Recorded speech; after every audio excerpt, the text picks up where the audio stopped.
যতই দিন যাচ্ছে ততই লম্বা হচ্ছে আওয়ামী লীগ সরকারের অনিয়ম, দুর্নীতি ও অর্থ লুটপাটের ফিরিস্তি। একের পর এক সামনে আসছে আর্থিক খাতের নানা অসঙ্গতির চিত্র। দেশের অর্থনীতিকে পঙ্গু করার পেছনে দুর্নীতিবাজ ব্যবসায়ীরা যেমন দায়ী, তেমনি দায়ী কিছু সমালোচিত ও বিতর্কিত দ্বিপাক্ষিক দেশবিরোধী চুক্তি।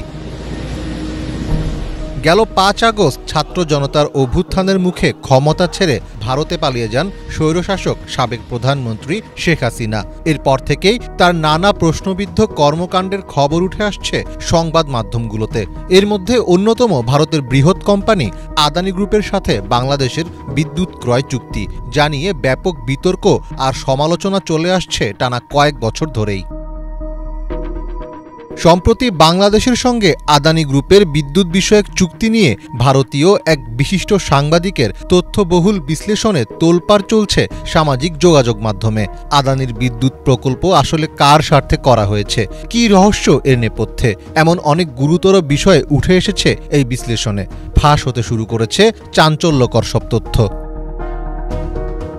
সুব্রত বসুর সাথে টকশোতে ভারতের প্রখ্যাত সাংবাদিক পরাঞ্জয় গুহ ঠাকুরতা বলেন, হাসিনা দেশের ন্যূনতম স্বার্থ উপেক্ষা করে একতরফাভাবে আদানিদের সুবিধা দিতেই এই চুক্তিতে গিয়েছিলেন। তার তথ্যে উঠে আসে মূলত নরেন্দ্র মোদীকে খুশি করতেই হাসিনা আদানির সাথে বিদ্যুৎ উৎপাদনের চুক্তি করেন। বিতর্কিত এই প্রকল্পের বাংলাদেশে না আছে কোনো প্রয়োজন, দেশের জন্য এতে না আছে কোনো স্বার্থ। গৌতম আদানির প্রতিষ্ঠান আদানি পাওয়ার লিমিটেড ভারতের বৃহত্তম বেসরকারি বিদ্যুৎ কোম্পানি। আদানির সাথে চুক্তির অধীনে বাংলাদেশকে অন্যান্য কয়লাভিত্তিক বিদ্যুতের তুলনায় উল্লেখযোগ্যভাবে বেশি দাম দিতে হবে।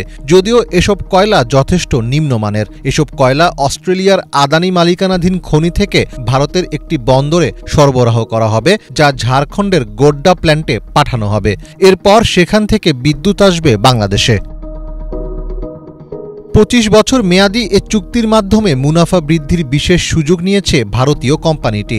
গোড্ডা বিদ্যুৎ কেন্দ্র উৎপাদনে যাওয়ার পর কোনো বিদ্যুৎ ক্রয় করা না হলেও আদানিকে ক্যাপাসিটি চার্জ হিসাবে বছরে প্রায় $450 মিলিয়ন দিতে হবে বাংলাদেশকে।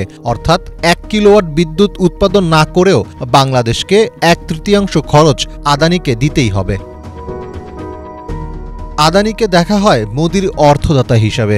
তাই হাসিনা আদানিকে এভাবে একতরফা সুবিধা দিয়ে মূলত মোদিকেই খুশি করেছেন বলে মনে করছেন অনেক বিশেষজ্ঞ। দেশের স্বার্থ বিকিয়ে দেওয়ার বিনিময়ে ভারতের সহযোগিতায় হাসিনা ক্ষমতা পাকাপোক্ত করতে চেয়েছিলেন বলেও মন্তব্য করেন কেউ কেউ। তবে হাসিনার অতিরিক্ত ভারত প্রীতি ও অন্যান্য দায়িত্বশীলদের নীরব ভূমিকার কারণে বাংলাদেশে সেটি সফল হলেও শ্রীলঙ্কায় তেমনটা হয়নি। জানা যায় ২০২২ সালে শ্রীলঙ্কার একজন ঊর্ধ্বতন কর্মকর্তা লঙ্কান সংসদীয় প্যানেলের সামনে দাবি করেছিলেন যে প্রধানমন্ত্রী নরেন্দ্র মোদী প্রেসিডেন্ট গোটাবায়া রাজাপাকসেকে আদানি গ্রুপকে একটি বিদ্যুৎ প্রকল্প দেওয়ার জন্য চাপ দিয়েছিলেন, কিন্তু বিতর্ক ছড়িয়ে পড়ায় সেটি আর সম্ভব হয়ে ওঠেনি। গত বছর ভারতের প্রধান বিরোধী দল কংগ্রেস অভিযোগ করে ২০১৮ সালে আদানি পাওয়ার সুবিধা পেতে বিশেষ অর্থনৈতিক অঞ্চল হিসেবে প্লান্ট স্থাপনের আবেদন করেছিল, কিন্তু সেটি নীতি বহির্ভূত হওয়ায় বাণিজ্য মন্ত্রণালয় তা প্রত্যাখ্যান করে। কিন্তু পরবর্তীতে শুধু আদানি গ্রুপকে সুবিধা দিতে নীতিমালায় পরিবর্তন আনা হয় এবং বাংলাদেশের বিশেষ অর্থনৈতিক অঞ্চল বোর্ড আদানি পাওয়ারের আবেদনের অনুমোদন দেয়। সে সময় এমন সিদ্ধান্ত সরকার কেন নিয়েছিল তা হয়তো এখন সবার কাছেই স্পষ্ট। মীর ফজলে রাব্বি, বাংলা ভিশন।